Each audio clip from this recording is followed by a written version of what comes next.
School service কমিশনের মতো মাদ্রাসা service commission একেবারে দুর্নীতির আঁতুড়ঘরে পরিণত হয়েছে এবং সাংবাদিকদের হাতে গতকাল একটি রিপোর্ট এসেছে এবং আরও বেশ কিছু ওএমআর শিট এসে পৌঁছেছে।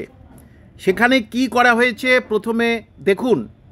এখানে যেটা দেখতে পাচ্ছেন যে ABCD যে চারটে যে বুকলেট সিরিজ, সেই বুকলেট সিরিজের দেখুন ছেলেটি করেছে প্রকৃতপক্ষে তার যা বুকলেট সিরিজ সেটার একটি সে কিন্তু দাগ মেরেছিল, গোল করেছিল, কিন্তু কোন অদৃশ্য হাতে মাদ্রাসা সার্ভিস কমিশনের কোনো ভুতুড়ে কেউ সেই আরও দুটোকে গোল করে দিয়ে তার বেশি নম্বর পাওয়া খাতাটাকে ক্যান্সেল হিসাবে গণ্য করে দিল।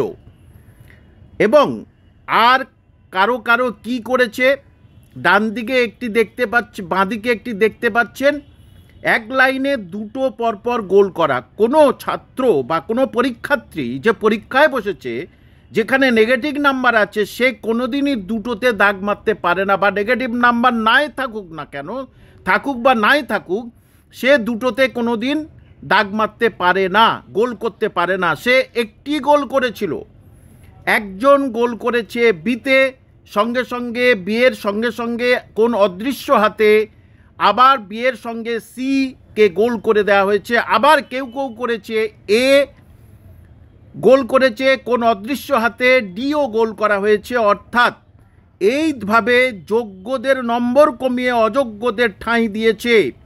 এবং যোগ্যদের অযোগ্য করেছে কারা, এই নিয়ে আমি কিন্তু বারবার প্রশ্ন ছুড়ে দিয়েছিলাম। আপনারা যারা শুনছেন, যারা খুব সাধু মনের ছেলে, কেবল তাদের কথা বলছি, কারণ বেশ কিছু অসাধু ছেলে মেয়েও মাদ্রাসা সার্ভিস কমিশনের তারাও বলতে শুরু করেছে যে কামাল হোসেন কিন্তু প্রকৃতপক্ষে এই মাদ্রাসা নিয়োগ বন্ধ করতে চাচ্ছে। এবং তারা বলেছে এখানে কেন আমি SMS-এর কোনো তাদের SMS করার কোনো সুযোগ দেই না, আমি কোনো আদর বাঁদর বা কোনো যার বংশের কোনো মর্যাদা নেই, যে সারাদিনই পরনিন্দা পরচর্চা গীবত করে বেড়ায়, তাদের জন্যে কিন্তু কামাল হোসেন কোনো স্কোপই রাখেনি। যে সুতরাং সেই তাদের গা জ্বলে যাচ্ছিল এবং সেটা আজকের আরও বেশি করে প্রমাণ হয়ে গেল। এটা কোর্টে অলরেডি কিন্তু জমা পড়েছে। কি জমা পড়েছে, যে এই রকম ওএমআর শিট নিয়ে ওএমআর স্ক্যান করার সময় সেটা ধরা পড়েছে। তারপরে তারা কি করেছে, সেটা নিয়ে CFSL অর্থাৎ সেন্ট্রাল ফরেন্সিক সায়েন্স ল্যাবরেটরিতে দিয়েছে। দিয়ে দেওয়ার পরে বলা হয়েছে এটা কেউ করেছে, এটা ছাত্রটি করেনি, পরীক্ষার্থী করেনি। আর কোর্টে এটাই প্রমাণিত হলো যে মাদ্রাসা সার্ভিস কমিশনকে জোরভাবে চেপে ধরেছে যে কারা এরকম করলো এবং কেন বা করলো। এবং সাংবাদিকদের প্রশ্ন বা সাংবাদিকরা তারা ভাবছে যে নিশ্চয়ই টাকার বিনিময়ে এরকম কিছু করা হয়েছে।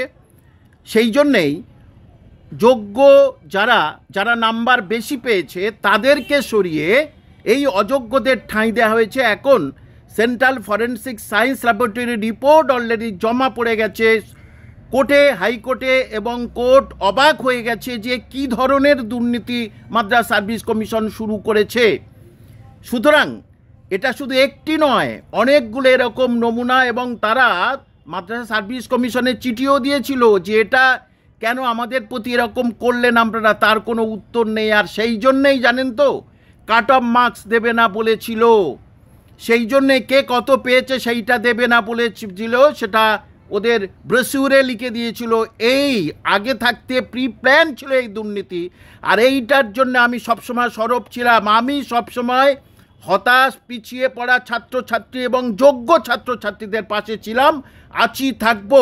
এবং এই কটা দিন কিন্তু দেখবেন আগামীকাল থেকে এই নিয়ে আবার বিভিন্ন চ্যানেল বা পোর্টাল চ্যানেলে আবার ঝড় উঠে যাচ্ছে। অলরেডি আজকের 5 থেকে 6 জন ফোন করেছিল এবং এটা এই রকম ধরনের বেশ কিছু ওএমআর, সেটা অনেক পরীক্ষার্থীর অলরেডি সাংবাদিকদের হাতে চলে এসেছে। সুতরাং মাদ্রাসা সার্ভিস কমিশন আবার নতুন বিপাকে পড়ল এখানে যারা যোগ্য প্রার্থী তারা চাকরি পাক, যারা পাশ করে রয়েছেন তারা পান, এটা আমি চাই, কিন্তু যোগ্যদের বঞ্চিত কেন?